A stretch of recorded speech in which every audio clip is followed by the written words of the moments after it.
Cette vidéo vous est présentée par la boutique de Diceall.com, les prix les plus bas sur vos jeux de société favoris.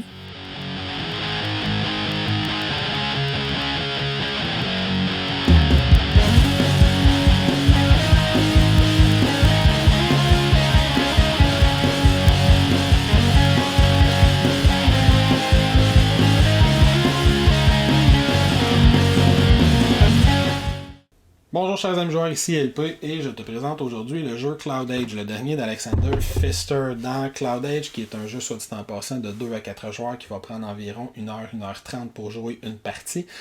Dans le jeu Cloud Age, on est dans un futur post-apocalyptique. Il y a des villes partout avec des méchantes milices qui s'appellent Cloud. Et nous, avec notre vaisseau, on va se promener à travers ces villes-là. On va combattre ces milices-là et on va tenter de reconstruire le monde en plantant une nouvelle végétation un peu partout sur le plateau. Fait que c'est un jeu qui, à la base, est un jeu de, qu'on va dire, de plateau building. Là, on va construire une espèce de plateau de cartes devant soi pour essayer d'aller chercher différents bonus. Il y a de l'engine building, évidemment, à l'intérieur. Il y a du deck building, il y a du worker placement. Il y a beaucoup de mécaniques intéressantes. Est-ce que le jeu lui-même est intéressant? Allons voir. Fait que, comme d'habitude, je vais te montrer comment on installe le jeu. Je vais tenter de t'expliquer comment on y joue en faisant un minimum d'erreurs. Et je vais revenir à la fin pour te dire ce que j'en pense. Étape 1 de la mise en place, le plateau de points de victoire. Fait qu'on va avoir un petit plateau comme ça qu'on se place quelque part sur la table de jeu. Il y a une piste de points de victoire autour qu'on voit très bien. Chaque joueur va avoir un petit jeton cog comme ça qui détermine son niveau d'énergie en quelque sorte, là, son efficacité en conversion d'énergie. On va aller placer les pions sur la première colonne ici de cette piste-là de cog. Pour chaque joueur évidemment. Chaque joueur va également avoir un pion marquant ses points de victoire une fois qu'il va avoir dépassé le 50 ou le 100.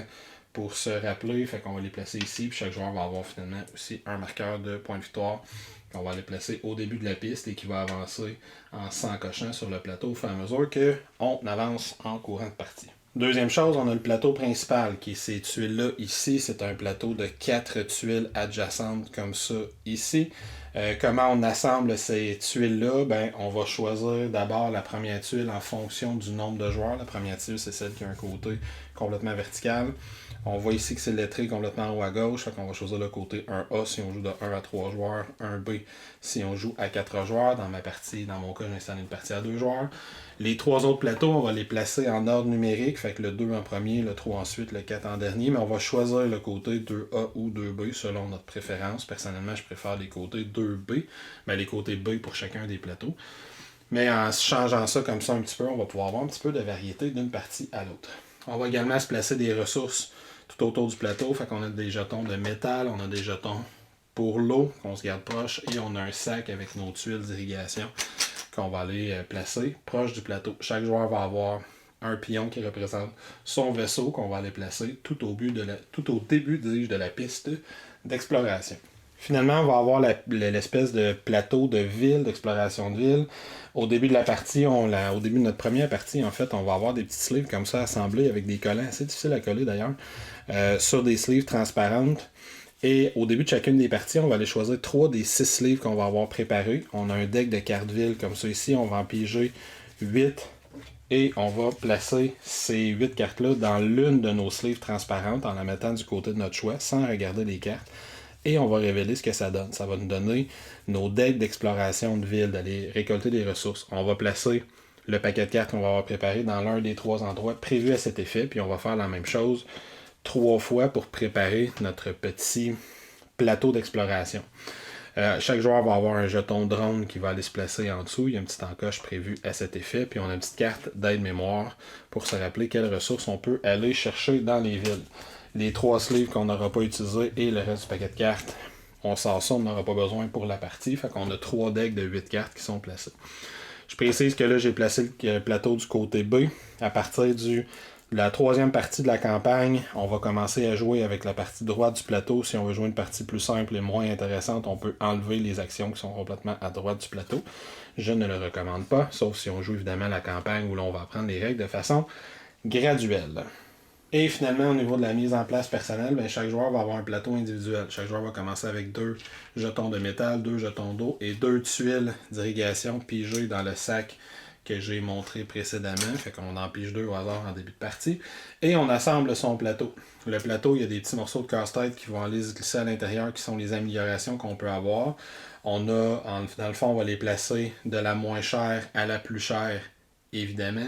Fait qu'on a les espèces d'hélices pour se permettre de se déplacer, les canons qu'on peut s'installer sur le dessus de notre vaisseau pour attaquer, et on a ici des appareils pour s'aider à planter davantage de tuiles d'irrigation. On a un jeton marqueur comme ça qui indique notre niveau d'énergie qui commence sur le 2, et on a une petite piste de cubes à placer qu'on va aller remplir, et on va laisser la première case vide si on ne joue pas à 2-3 joueurs. Si on joue à 2-3 joueurs, ce qui est le cas, on va également remplir la première case. C'est un cube qu'on va placer à chacun des tours de jeu. Donc, une fois qu'on va avoir joué 8 tours de jeu dans une partie, à 2 joueurs, la partie va être terminée. Finalement, les joueurs vont se piger du deck de cartes mission, vont se piger une carte mission au hasard. Fait que chaque joueur va en avoir une pour commencer la partie, qu'on se place quelque part dans sa zone de jeu. Et chaque joueur va avoir une main de cartes de projet. Les cartes de projet qu'on va utiliser en début de partie, on va piger 8 cartes de notre deck. On va garder 5 de ces 8 cartes-là, puis on va défausser. On les regarde évidemment. Là, je suis en train de faire ça sans regarder. On va regarder 5 de ces 8 cartes-là et on va défausser les 3 qu'on décide de ne pas utiliser. Fait que mettons que je ne prendrai pas ces 3-là. Voici ma main de 5 cartes. Pour commencer, on se garde ça aussi proche de notre zone de jeu. Chaque joueur a un petit deck de cartes de déplacement qui est comme ça ici, qui va de 0 à 3. On brasse ça, on se garde ça proche de sa zone de jeu. Dernière chose que je vais dire de façon générale sur la mise en place, c'est que c'est un jeu à scénario et à campagne. Fait qu'on va avoir soit des séries de cartes qui vont ressembler à ceci, qui indiquent on est rendu à quel chapitre dans notre campagne, soit on va se choisir un scénario qui ressemble à ceci, qui va donner des règles de mise en place. Par exemple, dans le scénario 1, me dit de n'utiliser que les cartes de niveau 0 pour les projets. Le niveau des cartes, c'est le petit icône qui est en bas en carte. Fait qu'il aurait fallu que j'enlève toutes les cartes qui ne sont pas 0. Heureusement, je n'ai pigé que des cartes 0. Fait que j'ai l'air d'être préparé, ce qui n'est pas le cas. Fait qu'il aurait fallu que j'enlève toutes les cartes qui ne sont pas de niveau 0 comme j'installais une partie du scénario 1. Le scénario 2 va m'indiquer d'utiliser des cartes de niveau 0 à 4, le scénario 3 de 0 à 8, je pense, ainsi de suite. Puis il peut me rajouter des petites règles de mise en place, des petites tuiles que je vais aller placer sur le plateau, qui vont amener un petit peu de variété dans le jeu. Fait qu'une fois qu'on a fait tout ça, on est prêt à commencer notre partie. Quel est l'objectif du jeu à Cloud Age? C'est de marquer des points de victoire. Fait qu'au fur et à mesure qu'on avance, on va déplacer notre petit vaisseau tout au long de cette piste-là. On va aller placer des cubes sur différentes villes au fur et à mesure qu'on se déplace, montrant les lieux qu'on a explorés. Avec les ressources qu'on a, on va s'acheter des cartes comme ça qu'on va aller placer juste en dessous de notre plateau personnel dans les colonnes correspondantes. Fait qu'on a la verte, la bleue, la jaune. Fait qu'on a les cartes de même couleur vont aller se placer juste en dessous. Ça va nous donner différents bonus. Puis on va continuer comme ça en plantant les tuiles qu'on a pigées en début de partie et les autres tuiles qu'on va avoir en les plantant un petit peu partout sur le plateau pour montrer qu'on repeuple, qu'on reboise tout ça. Et quand on va avoir joué 8 tours de jeu, fait que quand nos 8 cubes vont être placés sur le plateau, on va procéder à une dernière phase de jeu simultanée où les joueurs vont pouvoir se construire des dernières choses, puis on va pouvoir marquer des points de victoire à la fin de la partie. On a un petit rappel ici d'ailleurs sur combien de points de victoire on va marquer, de la façon qu'on va fonctionner, comment fonctionne la phase de fin de tour. Fait que nos cartes vont valoir des points de victoire à la fin de la partie. Nos cartes missions qu'on va avoir, évidemment, vont valoir des points de victoire. Il y a la piste de points de victoire qui va avoir monté. Fait que dans le fond, on fait juste cumuler tous les points de victoire qu'on a à la fin de la partie. Puis on va déterminer le gagnant comme ça. Fait que c'est un jeu à tour fixe. On joue 8 tours de jeu à 2 ou à 3. On joue 7 tours de jeu si on joue à 4. Tout cela étant dit, comment fonctionne un tour de jeu? C'est étonnamment simple dans Cloud Age, comme je dis dans toutes mes vidéos, je pense. On a ici un petit rappel sur chaque plateau de joueur, comment fonctionne le tour de jeu. Fait qu'on va avoir une phase de production qui est en vert, notre phase de déplacement qui est en bleu, puis notre phase d'action en tant que telle qui est en jaune. Commençons par la phase de production. Comment fonctionne-t-elle? La première chose qu'on va voir, c'est est-ce qu'on a un livre qui est à notre gauche? Qu'est-ce que je veux dire? C'est le petit jeton qui est ici.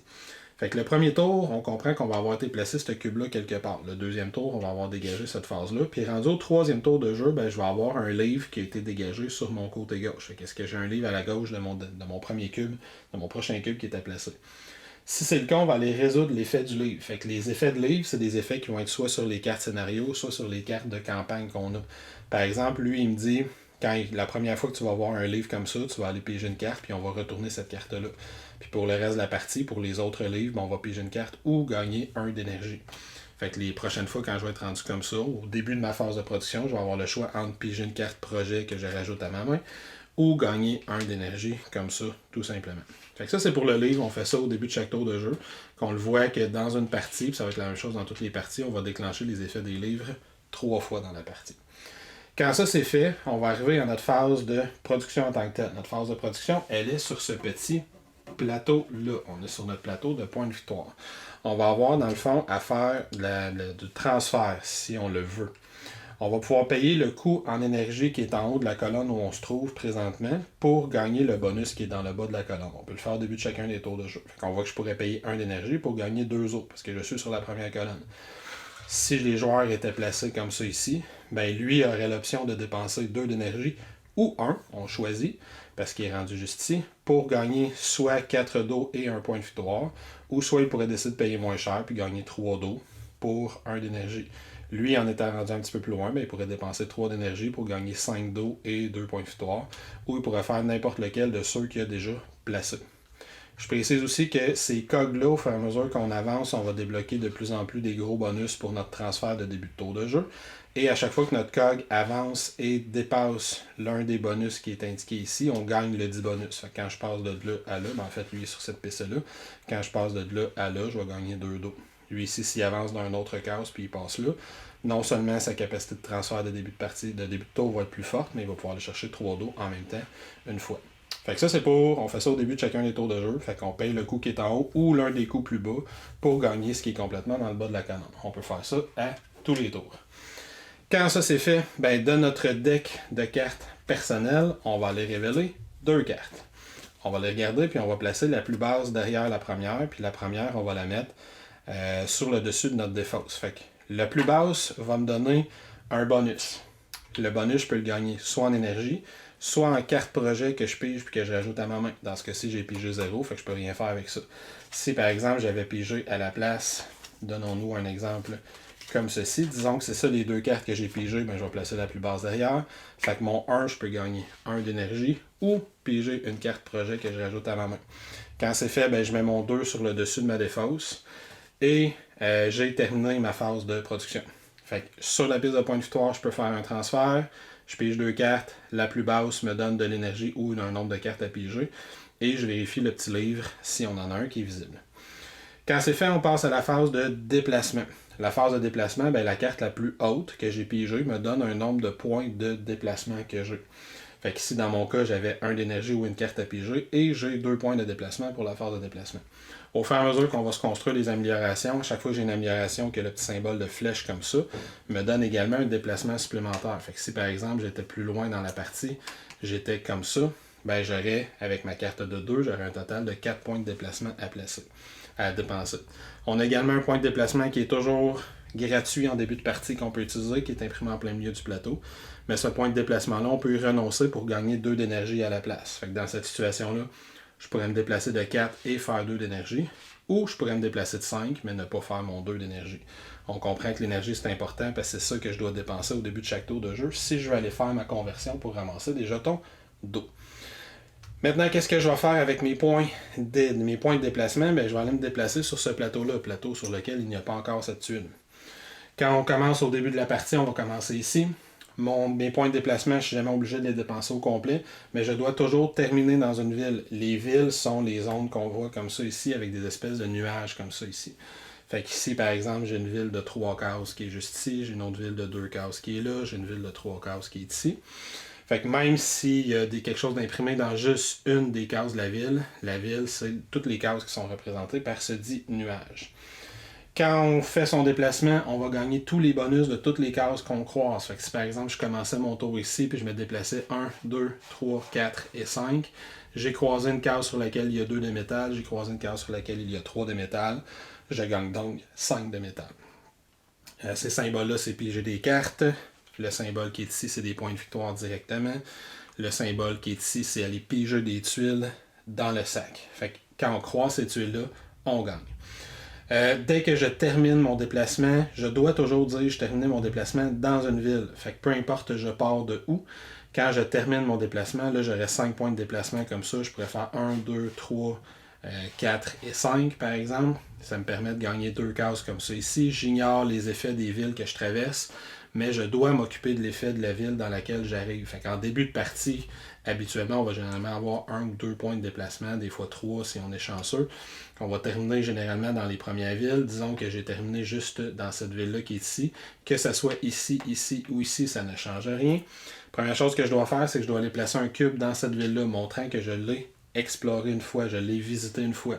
On peut visiter des villes plus qu'une fois, mais on peut aller gagner le bonus de la ville juste une fois dans la partie. Une fois qu'on a fait ça, qu'on a placé notre cube, ben on doit décider si on combat la milice maléfique qui est dans cette ville ou non. La petite explosion en rouge indique la puissance de cette milice-là. Moi, pour la battre, je dois égaliser ou dépasser ce chiffre-là. Fait qu'en allant visiter cette ville-là, je dois me rendre à 1 de combat. Le combat, c'est le petit symbole qui ressemble à ci. Fait qu'on voit qu'une fois que je vais avoir eu ma première amélioration comme ça, je vais avoir un point de combat permanent. Dans mon cas, j'ai 0 de combat. Fait qu'est-ce qu'on fait si on n'atteint pas le chiffre qui est demandé et on souhaite l'atteindre? Ben, on dépense de l'énergie. Sur ma petite piste personnelle comme ça ici, si je le veux, disons que je suis comme ça ici, je pourrais dépenser 1 d'énergie pour aller révéler la première carte de mon deck et l'ajouter à ma valeur de combat. Je suis malchanceux, j'ai révélé 0. J'en ai juste une dans mon deck. Fait que je suis toujours à 0 puis j'ai besoin de 1. Ben, après avoir dépensé 1 d'énergie, je peux autant de fois que je le veux dépenser 2 d'énergie supplémentaire pour continuer à révéler des cartes. Fait que là, j'en révélerai une autre. J'ai un 1, ben là, ça me permet d'atteindre le 1 qui est demandé, mais ça me coûte un 3 d'énergie. Et si j'avais eu beaucoup d'énergie, la première carte me coûte 1 et chaque carte supplémentaire me coûte 2. Je peux en révéler tant que j'ai de l'énergie. Je peux révéler des cartes comme ça jusqu'à temps que j'atteigne le seuil qui est demandé par la ville où je me trouve. Dans ce cas-ci, c'était 1. Et quand je finis par l'atteindre, ben, je gagne la récompense qui est en dessous. Dans ce cas-ci, c'est 2 d'eau. Il y a des villes que la récompense, ça va être des points de victoire. Il y a des villes que la récompense, ça va être de piger des cartes. Projet, il y a des villes que la récompense, ça va être de gagner des tuiles qu'on va aller piger dans le sac de tuiles. Fait que donc, ma phase de mouvement, je dépense mon nombre de points, je gagne les bonus des cases que je croise, la ville dans laquelle j'atterris, je suis obligé de finir dans une ville, je peux la combattre et si je la combats, je gagne le bonus qui est dessus. Je précise que si je décide de ne pas la combattre ou si je me rends pas au chiffre qui est demandé, il n'y a pas de conséquences négatives, je ne fais que ne pas gagner le bonus et je peux gagner chacun des bonus une fois par partie. Parce qu'une fois que j'ai un cube sur une ville, si je la revisite plus tard, je ne pourrai pas recombattre la milice qui est dedans. La dernière phase, quand tous les joueurs ont fait leur phase de mouvement, c'est la phase d'action. La phase d'action, elle se passe sur le petit plateau qui est juste ici, comme ça. Chaque joueur va avoir un pion drone qui ressemble à ceci, et dans l'ordre des tours de jeu, va prendre l'une des 3 actions qui est là. Par exemple, on a l'action de construction, on peut aller prendre des actions pour aller chercher les ressources qui sont dans les villes, cachées derrière les nuages, ou on peut prendre une action pour aller planter ses tuiles. Concept important dans ce jeu-là, quand je choisis une action, les autres joueurs vont suivre notre action. Par exemple, si je choisis cette action-là comme premier joueur, ben moi je vais pouvoir faire 2 actions de construction. Tous les autres joueurs vont pouvoir faire une action de construction. Premièrement, qu'est-ce qu'on peut faire avec les actions de construction? Donc, premièrement, on peut faire une action de construction, on peut toujours la laisser tomber puis gagner une ressource à la place. Si j'ai pas assez de ressources, je fais 2 actions de construction. Je pourrais décider que ma première action de construction, je gagne un métal, par exemple, ou un eau. Puis ensuite, avec ma deuxième action de construction, je pourrais faire autre chose. Ou si j'ai vraiment pas de ressources, je pourrais transférer mes 2 actions de construction en 2 ressources. Ça, c'est la première chose. Évidemment, avec nos actions de construction, on peut aussi construire. Pour ça que ça s'appelle de même. Construire, ben, on va aller construire soit les améliorations qu'on a sur notre plateau. Fait que si par exemple, si je remets tout ça à 0, les différentes améliorations qu'on a, on va avoir des améliorations pour améliorer nos capacités pour planter des tuiles. On va avoir nos améliorations de combat, nos améliorations de déplacement. On doit les faire dans l'ordre si on veut les faire, qu'on va toujours faire la moins chère. Par exemple, elle me coûte 2 métal. Et une fois que je vais avoir l'améliorée, je vais avoir un point de déplacement de plus par tour, ainsi qu'un point de victoire à la fin de la partie. Celle-ci me coûte 2 métal aussi. Si je l'améliore, je vais avoir un point de combat permanent. Puis si je continue à améliorer, je vais avoir pour 3 métal un deuxième point de combat permanent. Pour 4 métal, un troisième point de combat permanent. Et la 4e amélioration, c'est toujours le même principe. J'ai un gros coup en métal à payer, mais je gagne des points de victoire à la fin de la partie. Et de l'eau immédiatement. Fait qu'ici, pour 8 métal, je gagne 5 d'eau, 11 points de victoire. Et j'ai un 4e point de combat permanent. Ça, c'est pour les améliorations. Je peux également construire mes cartes projet. C'est ça la mécanique qui est au cœur du jeu. Fait que si on construit une carte, on va payer un coût en eau. Par exemple, si je construis elle, ça me coûte 5 d'eau. Je devrais donner 5 jetons d'eau, que je n'ai pas, mais disons que je les avais. Je dois également défausser une carte. C'est ça le petit symbole qui est juste ici. Fait que je pourrais dire que je construis ça. Je vais aller le placer devant la colonne de la même couleur. je vais défausser une autre carte, je vais payer mes 5 d'eau et j'ai un autre point de combat permanent. Fait que dans ce cas-ci, je suis rendu à 5 de combat permanent, ça me permet d'aller dans les villes qui donnent des meilleurs bonus. Si plus tard dans la partie, je construis une autre carte de la même couleur, je vais juste la placer comme ça ici, je vais défausser une autre carte, je vais payer le 5 d'eau qui est demandé, et je vais avoir un autre point de combat qui est permanent. Généralement, les cartes vertes vont me donner plus des ressources. Lui, quand il y a un petit éclair comme ça veut dire que c'est un effet instantané qui se passe juste une fois. Fait que lui, il va me donner par exemple 2 de métal. Il y a beaucoup de cartes qui vont me permettre de monter sur la piste de COG. La piste de COG, c'est ce qui est sur ma piste de victoire, justement juste ici. Fait que si je joue une carte qui a un symbole de COG, ça veut dire que j'avance de 1 sur cette piste-là. Fait que je vais avoir des meilleures capacités de transfert entre mon énergie et mon eau en début de partie. Fait que tous ces symboles-là qu'on voit, c'est à ça qu'ils servent. Donc les verts, généralement, vont me donner des ressources, ils me donnent de l'énergie, ils me permettent de construire une de mes hélices avec un rabais de métal, etc. Les jaunes vont me donner des bonus quand je vais sur le plateau d'action, généralement. Fait que si je prends le temps d'en trouver une, ben on voit qu'ici, ils vont me donner un rabais, par exemple, sur mes cartes vertes. J'ai d'autres cartes, un rabais sur les cartes pour l'eau. Lui, si je place mon pion à un certain endroit, quand je vais chercher des ressources, je vais marquer 2 points de victoire, etc. Si on n'est pas certain, il y a toujours un effet dans le bas de la carte, un texte qui résume qu'est-ce que c'est le pouvoir du haut de la carte. Fait que c'est généralement assez facile de s'y retrouver. Fait que ça, c'est l'autre chose qu'on peut construire. Donc, première action, 2 actions de construction. Soit je gagne des ressources à la place si je peux pas, soit je construis une amélioration ou l'une de mes cartes projet. Deuxième action que je peux faire à la place, je peux aller gagner des ressources. Si je vais gagner des ressources, ben là, c'est là que le jeu il est très particulier. Chaque carte va avoir différentes ressources sur elle, mais je ne les vois pas, c'est quoi les ressources. Puis on a un petit rappel d'ailleurs ici pour nous rappeler les symboles sur les cartes, ça veut dire quelles ressources. Fait que si je vois de l'eau, ça donne de l'eau. Si je vois cette espèce de déchets métalliques-là, ça peut me donner du métal. Les espèces de bâtiments vont me donner des cartes. Puis les espèces de panneaux solaires vont me donner de l'énergie. Fait que je peux regarder une carte et me dire où est-ce que je veux aller. Celle-là, je sais qu'il va y avoir un peu de carte ici. Il n'a pas l'air d'avoir beaucoup de métal. Il a l'air d'avoir quand même pas mal d'énergie. Il a l'air d'avoir un petit peu d'eau. Fait que disons que moi, je vais aller chercher de l'énergie sur cette carte-là. Tous les autres joueurs vont suivre en allant chercher eux autres aussi une ressource de leur choix. Et quand tous les joueurs ont fait leur choix, ben on va révéler la carte et on va gagner ce qui est écrit dessus. Fait que moi, je vais gagner 3 d'énergie, puis le joueur qui m'a suivi va gagner 1 de métal. Si on avait joué à 3 ou à 4 joueurs, les autres joueurs vont gagner aussi quelque chose. Très important de dire que les autres joueurs ne peuvent pas suivre sur une carte différente. Si moi, c'est dans cette ville-là que je vais chercher quelque chose, les autres joueurs sont obligés de suivre dans la même ville. Une fois qu'on a gagné nos ressources, ben là, il y a 2 choses qui se passent très importantes. Si on a placé nos ressources, notre jeton, sur un de ces 2 symboles-là, on gagne un bonus. Moi, j'étais chanceux parce qu'en plus, je le voyais pas. Il était où le petit wrench? Quand j'étais comme ça ici, j'avais pas remarqué. Le petit wrench était caché par le nuage. Le petit wrench me donne une action de construction gratuite. Fait que je peux aller gagner une ressource, construire une carte projet, construire une amélioration, si c'est moi qui l'ai placé là. Si on a placé notre jeton sur la petite carte comme ça qui a un petit X dessus, ça me permet de détruire une carte qui est dans ma défausse.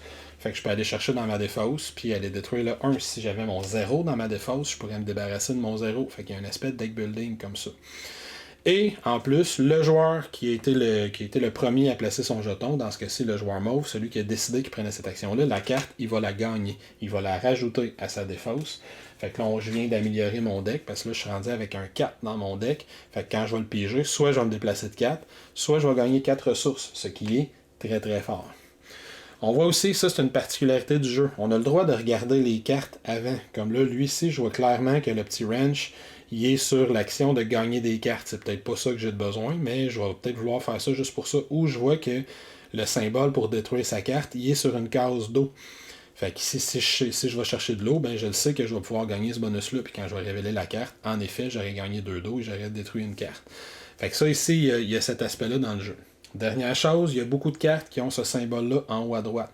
Celui qui gagne la carte, fait que celui qui a pris l'action pour aller récolter des ressources, va piger le nombre de tuiles qui est demandé. Et toutes les cartes, c'est toujours juste des tuiles, là, les différents bonus qu'on va avoir. Fait que selon la carte qu'on a choisie, on va gagner un certain nombre de tuiles également. Je fais souligner tout de suite aussi que selon comment on a placé les cartes, on ne verra pas nécessairement les mêmes choses selon le nuage qu'on va avoir choisi. Ça fait une petite différence. Là, on voit que de ce côté-ci, je vois bien l'étiquette, mais je vois pas du tout le wrench. Si j'avais juste placé mon deck de cartes d'une autre façon, ben on voit le wrench. Cette fois-ci, là, je le sais où. Puis l'étiquette, on la voit, mais un petit peu plus difficilement, ça se peut que je la manque. Fait que ça, c'est pour l'action de récolter des ressources. On va aller chercher des ressources, on va gagner les bonus de la case qu'on a choisi s'il y en a un. Il y a toujours 2 bonus par case, détruire une carte ou faire une action de construction. On va gagner, celui qui a choisi l'action va gagner la tuile, le nombre de tuiles ici, pas ceux qui suivent. Et celui qui a choisi l'action, pas ceux qui suivent, va également gagner la carte pour la rajouter à son deck. Troisième action qu'on peut choisir, c'est l'action de placer ces tuiles qu'on a pigées sur le plateau principal. Si on choisit cette action-là, nous, on va pouvoir placer nos tuiles et tous les autres joueurs qui suivent vont gagner une action de construction, telle qu'indiquée ici. Fait que donc, soit 2 actions de construction, puis les autres joueurs qui suivent en gagnent une, soit je vais chercher des ressources, je gagne les bonus de la case, tous les autres joueurs qui suivent vont chercher des ressources également, mais moi, en ayant choisi l'action, je gagne la carte. Soit je vais placer mes tuiles que j'ai choisies et tous les autres joueurs gagnent une action de construction. Fait que dernière affaire qui me reste à expliquer comment ça marche justement ces tuiles-là quand on les place, on s'en va sur le plateau qui est ici. Quand je veux placer mes tuiles, j'ai toujours une base de 2 tuiles que je peux placer, plus une pour chaque jeton d'amélioration que je me suis amélioré sur le côté droit de mon plateau. Fait que là, par exemple, dans ce cas-ci, je pourrais placer 3 tuiles. Et quand je place mes tuiles, j'ai 2 types de tuiles que je peux placer. J'ai les tuiles qu'on va qualifier de verdoyantes et les tuiles qu'on va qualifier celles qui ont de la misère. Si tu places une tuile qui a de la misère, tu fais juste regarder le bonus qui est dessus, qui est variable, il n'est pas toujours pareil selon les tuiles, et tu le gagnes. Par exemple, celui-ci, je gagne un métal et une action de construction. Celui-ci, ici, je gagne 4 d'énergie ou je repige 2 tuiles. Puis quand tu l'as dépensé, cette tuile-là, tu la remets dans le sac tout simplement. Fait que là, avec mes 3 tuiles que j'aurais à placer, je viens de gagner, disons, 4 d'énergie, une action de construction et un métal. Les actions qui ont des points de victoire dessus, c'est-à-dire celles qui sont verdoyantes, les tuiles qui ont des points de victoire dessus, les verdoyantes, elles, on va aller les placer sur le plateau. Je dois les placer sur une case adjacente à l'endroit où mon vaisseau se trouve, ou sur une case qui rejoint une tuile déjà placée. Fait que dans mon cas, je suis ici. Les seuls endroits que je peux les placer, c'est autour des villes comme ça. Je suis dans la petite ville qui est là, qui fait 2 cases, donc je peux aller les placer dans ces 4 cases-là. Je ne peux pas placer une tuile à l'intérieur d'une ville, je vais la placer à l'extérieur de la ville. Si je recouvre un symbole, par exemple si je le place ici, je vais gagner le bonus de ce symbole-là, dans ce cas-ci c'est 2 points de victoire, puis à partir de maintenant, quand les joueurs vont passer sur cette tuile-là avec leur vaisseau, ils ne gagneront plus ce bonus-là. Fait que ça va me bloquer. Ça va bloquer un bonus pour les autres joueurs, puis moi je le gagne une dernière fois. En plus, on marque toujours 2 points de victoire en plaçant ces tuiles-là. Fait que je pourrais marquer 4 points en le plaçant ici, je pourrais marquer 2 points et faire un métal en le plaçant là, ou je pourrais marquer 2 points et piger 2 tuiles en le plaçant là. Je pourrais toujours marquer 2 points et rien gagner en le plaçant là, mais ça serait pas super brillant. Puis si j'en place plusieurs, laissez-moi en trouver d'autres, si j'en place plusieurs en même temps, disons que mes 3 tuiles que j'avais à placer, c'était 3 tuiles verdoyantes, dont 3 qui restent sur le plateau. Je pourrais décider que ma première, je la place là, 2 points plus un métal. Je pourrais décider que ma deuxième, par exemple, je la place ici, 2 points plus 2 points. Et comme ici, j'ai quelque chose qui connecte, je pourrais décider que la troisième, je la place là, 2 points plus 2 points. Étant donné que ça connecte soit avec l'endroit où je me trouve, soit avec une tuile, une série de tuiles qui me touchent. Si ma troisième, je pourrais même la placer comme ça si je le voulais. Je ne donnerais rien, mais juste pour montrer l'exemple, je pourrais la placer comme ça parce que ça touche, ça fait une ligne avec l'endroit où je me trouve. Puis quand j'ai fini de prendre mon action, tous les autres joueurs, eux autres, vont prendre une action de construction. Et ça fait le tour du jeu. Fait qu'on va vraiment continuer comme ça. Quand tout le monde a fini sa phase de construction, on va passer sa phase d'action, on va passer le pion premier joueur. Puis ensuite, on va recommencer. Fait qu'on regarde est-ce qu'on a un livre à notre gauche. On fait notre phase de transfert. Est-ce que je dépense de l'énergie pour gagner de l'eau sur le plateau de point de victoire? Je révèle les 2 premières cartes de mon deck. Puis là, c'est un deck building. Fait que si mon deck est complètement dans ma défausse, je rebrasse ma défausse avec mon deck principal. Je retourne et je pige 2 cartes. Fait qu'on va essayer d'éliminer ces mauvaises cartes puis d'en avoir des meilleures. Puis mes 2 cartes me donnent la plus basse, un bonus d'énergie ou un nombre de cartes projet que je pige. Et là, on comprend qu'elles sont importantes parce que quand j'en construis une, il faut que j'en défausse une autre. Quand ça c'est fait, je fais mon déplacement. Dans la ville où j'arrive, est-ce que j'ai assez de combats pour gagner le bonus de la ville? Si j'en ai pas assez, je peux dépenser de l'énergie. La première carte me coûte 1, toutes les autres me coûtent 2 pour gagner le bonus de la ville. Et je vais placer un cube dans la ville où j'atterris, faisant avancer le nombre de tours de jeu. Et ensuite, tout le monde prend une action. Tous les joueurs suivent les actions des autres joueurs aussi. Fait que soit construction, soit je fais 2 constructions, les autres en font 1.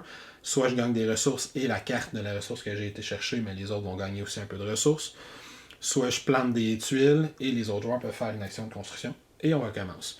Au fur et à mesure qu'on va placer ces cubes-là sur le plateau dans les différentes villes, on va gagner des petits bonus qu'on va choisir. Fait qu'un métal ou un d'énergie, 2 tuiles que je pige ou je pige 2 cartes, 3 autres, 2 victoires. Et quand on a placé toutes nos tuiles, ben, ça déclenche la fin de la partie. On finit le tour en cours. Et ensuite, comme on nous dit juste ici, les joueurs vont faire une dernière phase de production et de construction. Fait qu'on va avoir 2 actions de construction à la fin de la partie. Quand c'est fait, ben, on additionne nos points de victoire. Fait que nos missions qu'on a pigées en cours de partie, fait que les cartes missions qu'on va avoir comme ça, on regarde si on a réussi à les faire. Par exemple, si j'ai combien de cartes projet, est-ce que j'en ai 8, 10 ou 12, je vais aller marquer des points de victoire. C'est quoi ma valeur d'attaque? J'ai un dernier combat à faire à la fin de la partie. Est-ce que je me rends à 7, 10 ou 13? Je vais faire un combat, puis là, je vais faire un bonus de points de victoire, puis là, j'ai plein de missions. Est-ce que j'ai placé des cubes dans les villes de Reveltown et de Beggar's End? Est-ce que j'ai une valeur de combat X à la fin de la partie? Est-ce que j'ai un certain nombre de cartes projet qui ont coûté 8 d'eau ou plus? Etc., etc. J'ai combien de points de déplacement à la fin de la partie? Ça va me rajouter des points de victoire. Fait que les joueurs vont regarder leur carte de mission. Généralement, pendant une partie, on va gagner une deuxième carte mission. Quand on gagne une deuxième carte mission, il faut les agencer pour en avoir juste 3. Fait que je pourrais les placer comme ça, je pourrais les placer comme ça, je pourrais la placer comme ça. C'est moi qui décide. Mais on va toujours marquer un maximum de 3 missions à la fin de la partie.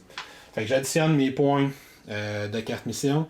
J'additionne mes cubes dans les villes. Si j'ai des villes qui rapportent des points de victoire, ça va être surtout dans la campagne ou dans les scénarios plus avancés. On va aller placer des petites tuiles spéciales qui représentent des villes spéciales. Puis si on a des cubes dans ces villes-là, ça peut rajouter des points de victoire.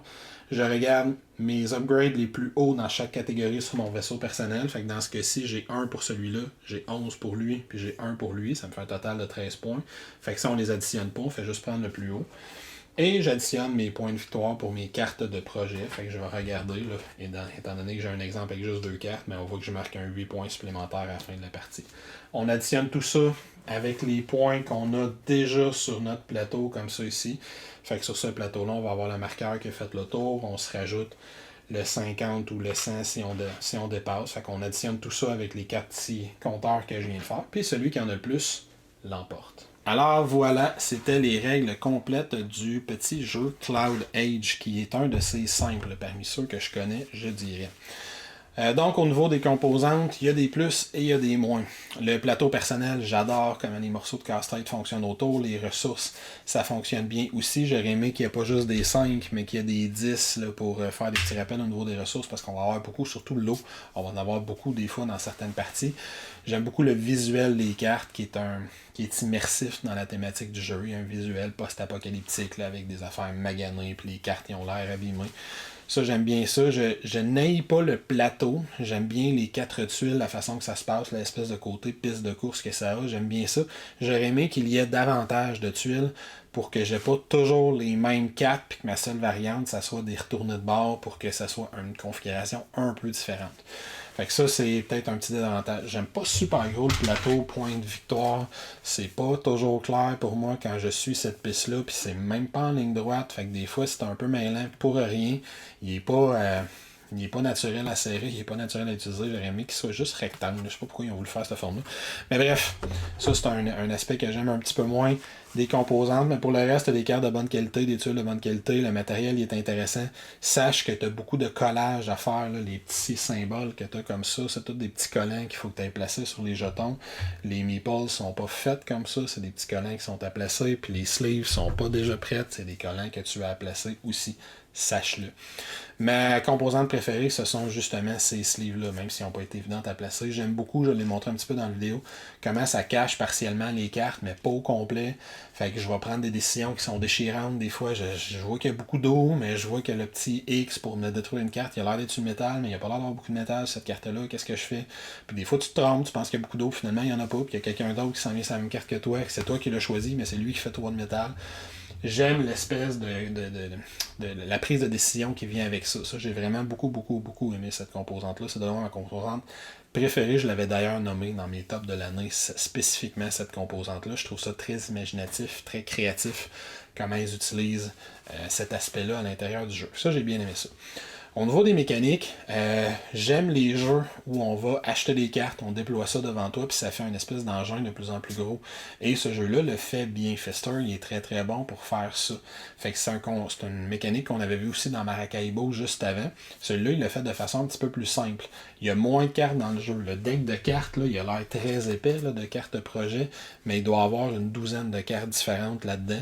Fait que il y a beaucoup de cartes de combat, il y a beaucoup de cartes de déplacement, de plus 1 ou de plus 2, des trucs comme ça, qui font des effets simples, puis ils réussissent à amener quand même une petite variété à l'intérieur des cartes, parce que la carte de plus 1 combat revient souvent, mais des fois elle coûte 4 d'eau, puis elle donne juste plus 1 de combat, mais elle vaut 2 points de victoire. Des fois elle coûte 6 d'eau, mais elle donne plus 1 de combat, elle vaut 2 points de victoire, mais elle donne aussi un cog qui te permet d'avancer sur la piste de cog. Des fois elle va donner juste un point de combat, mais elle va valoir presque pas de points de victoire, mais elle coûte presque rien à construire. Fait que chaque carte, même les cartes qui ont les mêmes effets, il y a un petit peu de variété à l'intérieur, ce que je trouve intéressant. J'aime l'aspect qu'on essaie de pousser le plus loin possible parce qu'évidemment, les villes donnent des bonus de plus en plus gros. Puis sur la dernière tuile, les villes vont donner des bonus qui sont directement des points de victoire, qu'on peut aller marquer 8, 10, 12 points de victoire en réussissant à aller battre une ville qui a 10 ou 8 de combat. Ce qui est très difficile. Fait que j'aime cet aspect de progression-là. J'aime beaucoup comment on améliore son vaisseau. On va tourner les tuiles sur son vaisseau personnel pour planter de plus en plus de tuiles, pour avoir de plus en plus de combats, pour avoir de plus en plus de déplacements. J'aime beaucoup ça. J'aime beaucoup les jeux qui ont une prise d'action comme celui-là, où les actions que je choisisse, les autres vont la suivre, fait qu'ils vont faire quelque chose quand même pendant leur tour. Ça te garde intéressé à ce que les autres font. Il y a très très peu d'interaction entre les joueurs. En fait, il n'y en a pas pantoute, là. La seule interaction qu'il y a, c'est que si tu prends l'action de récolter des ressources, je vais pouvoir aller la faire. Puis si tu prends l'action de construction, je vais pouvoir faire une construction. Mais on pourrait ne pas se parler de la partie. Parce qu'on peut visiter les villes que les autres ont visitées. Si je m'occupe quelque part, tu peux y aller toi aussi, aucun problème. On peut y aller en même temps, on peut y aller à des taux différents. On se bloque à rien du tout. La seule chose peut-être que tu peux bloquer un joueur, c'est que si je vois qu'il y a une carte que je veux vraiment, ou il y a une carte qui me permet de détruire une autre carte, puis c'est évident, puis c'est la seule qu'on voit, que c'est sûr que je sais ce que je vais avoir, ben il y a peut-être quelqu'un qui va y aller avant, mais même encore là, tu ne vas pas récolter des ressources si souvent que ça dans une partie. Fait que tu bloques très très peu les autres joueurs, pas du tout même. Fait qu'il n'y a pas beaucoup d'interaction entre les joueurs. Fait que, qu'est-ce que j'en pense au final? C'est un jeu que je trouve très intéressant. Ce n'est pas son meilleur.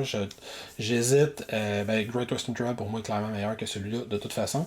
Mais j'hésite entre celui-là ou Maracaibo. Celui que j'aime le plus, il est plus accessible que Maracaibo. Il est moins compliqué, il se joue plus vite, il s'apprend plus rapidement, mais il est moins profond. Il est plus léger, il est plus en surface dans ce que tu fais. C'est plus simple, les actions que tu as à apprendre. Puis il y a peut-être une moins bonne rejouabilité sur le long terme, justement parce que même si on est capable d'apprendre les cartes projet, étant donné qu'il n'y en a pas tant que ça, ben ça fait que d'une partie à l'autre, tu vas essayer de recréer un petit peu le même engin. Tes améliorations sur ton vaisseau, c'est toujours les mêmes 10 améliorations que tu peux acheter, forcément. Fait que c'est un jeu qui est très intéressant, mais qui n'a pas une rejouabilité, je pense, qui est infinie. Le jeu n'est pas très, très dispendieux, fait que ça peut jouer selon tes intérêts personnels. Fait que si tu cherches un bon euro, il y a un peu de deck building, il y a un peu de worker placement, il y a un peu de gestion de ressources, il y a un peu de main de carte, il y a un petit gestion d'engine building, de construction de tableau devant toi, c'est quelque chose qui devrait normalement t'intéresser, je pense. Il y a des belles mécaniques à l'intérieur. Par contre, quand tu vas avoir joué entre 10 et 15 parties, tu vas avoir l'impression, je crois, que tu vas avoir fait le tour du jeu. Tu vas peut-être vouloir t'en débarrasser, le revendre, le prêter à quelqu'un d'autre. Donc, garde ça en tête et vois si c'est quelque chose que toi, tu penses peut t'intéresser. Je termine en disant qu'il y a une campagne à l'intérieur du jeu. La campagne rajoute des éléments extrêmement mineurs. Il y a une petite campagne narrative qui est relativement intéressante. Et elle va rajouter des petites tuiles que tu vas aller placer. Il va y avoir une ville spéciale que je peux aller conquérir. Je vais gagner une action spéciale une fois à un moment donné. C'est des choses extrêmement mineures que ça rajoute. Ça rajoute des petites tuiles. Vraiment petites que je vais aller rajouter sur des villes. Fait que quand je dis des tuiles vraiment petites, c'est vraiment des tuiles d'un hexagone, des fois 2 hexagones, des fois 3 hexagones de long. Ça rajoute des petites choses, je ne vais pas trop te révéler ce qu'il y a, mais sache qu'il y a une petite campagne que je peux suivre qui dure, si ma mémoire est bonne, 7 parties. Fait qu'elle n'est pas très longue à faire et elle se fait de façon solo très très bien aussi. C'est un jeu qui, je pense, va avoir un plus gros avantage à jouer à 3 à 4, entre autres parce que tu suis les actions des autres joueurs. Fait que si on joue à 2, je ne suis qu'une action par tour. Si on joue à 4, j'en suis 3. Fait que je vais faire plus de choses. Fait que garde ça en tête aussi. Le mode solo est très simple, très efficace, mais c'est un beat your own score. C'est un mode où tu vas essayer de marquer le plus grand nombre de points possible puis de faire de mieux en mieux. Fait que vois si c'est un mode qui t'intéresse, ça aussi. Sur ça, j'espère que ça a été clair pour toi, que ça t'a aidé à te faire une idée sur le jeu. Moi, je vais te souhaiter une bonne fin de journée. Et avant de faire ça, je vais t'inviter à venir t'abonner à notre chaîne YouTube, venir nous visiter sur Twitter, Facebook, Instagram, et pourquoi pas venir nous supporter sur Patreon pour que l'on continue à te fournir du matériel que l'on espère être toujours d'excellente qualité. Sur ça, fais attention à toi. Ciao, à la prochaine.